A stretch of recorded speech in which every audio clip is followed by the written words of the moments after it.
کسی مجلس میں ہونے والے گناہوں کو بخشوانے کی دعا۔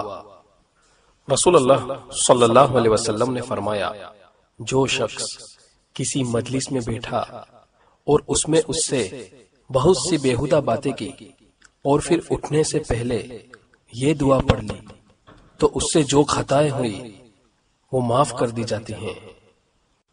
سبحانک اللہم وبحمدک اشہد ان لا الہ الا انت استغفرک واتوب الیک۔ اے اللہ، تیری ذات پاک ہے اور تمام تعریفیں تیرے ہی لیے ہیں۔ میں گواہی دیتا ہوں کہ تیرے سوا کوئی معبود نہیں اور تجھ سے مغفرت مانگتا ہوں اور تیرے سامنے توبہ کرتا ہوں۔